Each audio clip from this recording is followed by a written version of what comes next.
With all the Denver Broncos rookies reporting for duty in the team room right now looking at film, the Denver Broncos release a injury report that has some good and some bad news. We're going to break that down and a ton more in this video. If you're new to the channel, my name is Ben. I am a diehard Denver Broncos fan. Helps me out a ton if you also are diehard about the Denver Broncos, if you would like and subscribe. One of the things that Shawn Payton needs to do is open up this rushing attack. This has been just a staple of the Broncos since I've been a fan. Let me know, who's your favorite running back ever for the Denver Broncos? Obviously, Terrell Davis jumps out to a lot of us. We have always just had amazing running backs. There was like that stretch there where it seemed like Mike Shanahan could hand the ball to anyone, and then Gary Kubiak could do the same, and they'd just like fall down for over 1,000 yards, and yet we have not had a 1,000-yard rusher since we had Phillip Lindsay several years ago. And so the Denver Broncos win out this season in the draft in undrafted free agency, and they supposedly solved that problem. So not only has Jaleel just been grinding it and he's added 8 pounds of muscle and understands how to pass block, but then we were able to get Audric Estime, who Shawn Payton said they had a 3rd-round grade on, and we were able to steal him in the 5th round of the draft. And then on top of that, Shawn Payton gave the bag, as the kids would say, which means a ton of money, to an undrafted free agent who a lot are calling an Alvin Kamara light, saying that he has very similar skill sets to Alvin Kamara and could play the Joker role with the Denver Broncos, and that is Blake Watson. And the unfortunate news, but it might be like a sneaky move that we'll break down here in a second, is that today the Denver Broncos put this future Joker, Blake Watson, on the non-football related injury list. So I think the pessimistic side of me is, or not, maybe like the conspiratorial side of me is saying there's been a lot of talk about Javonte this offseason and like, hey, the Broncos aren't going to be able to carry 4 or 5 running backs like we might need to with all the talent that we have. Like, of the players I just named, I didn't even talk about Samaje Perine, who just was catching dump offs from Russell Wilson all last year. And so who are we going to cut or move on from? And if Javonte is the Javonte of old, there is no way we want to move on from him. But if he doesn't look like he's back to his old ways, then we may try to trade him, may try to move on from him. And so by putting him on the non-injured or non-football related injury list, could this be kicking the can down the road so that we can really see what Javonte has in the tank? Or did something truly happen that we don't know about? So that'll be really interesting. But looking here, the good news on this is that knowing that rookies are coming back, Jarrett Stidham and Zach Wilson are both able to come and be reporting right now to camp as well. But looking here, I think the good news is that the other players on this list who we had some concerns about going into the season, like Riley Moss, they're no longer on the list. Even looking here that Greg Dulcich is no longer on this list, seeing that the report that Audric Estime is going to be a full go after having his knee scoped is also fantastic news. But the real question is, what is the deal with Blake Watson? Is this a sneaky move from Shawn Payton to try to keep him under the radar? Are we going to just be able to keep him on the non-football related injury list all the way through camp? Not getting camp reps means I think that's a bigger learning curve for him, and we have less of a chance to see him in a breakout year. But very interesting to see here that he is on that list. We know that Shawn Payton going out and getting him and then giving him a ton of money to come here.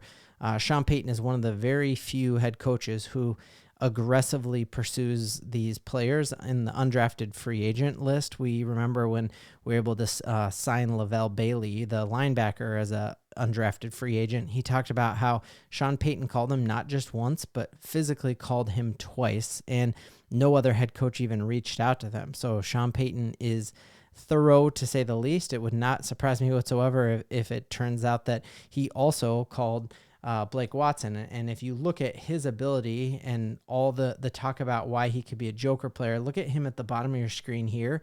Just dust this cornerback on this fade route and then go up and make that adjustment on the ball. There are very few running backs in the league who could do that. Like if you played that in Madden, no running back could do that. And so that is why you're hearing comparisons to him and stepping into that Joker role, because you have that ability to play him at wide out. He's talked about how he feels really comfortable playing the wide receiver position, and there are certain plugged in people in Broncos country who think that his most natural spot is actually playing receiver. And so thinking of what Bo Nix could do with him in the backfield and handing it off if the box is open and audibling him out and motioning him out to go out for a route if it's not is a fantastic thing, because you just see his ability here and his vision is what Shawn Payton has talked about over and over, seeing how he presses the block there and busts out right there to go from Old Dominion to a program like Memphis and have the type of production he did. I think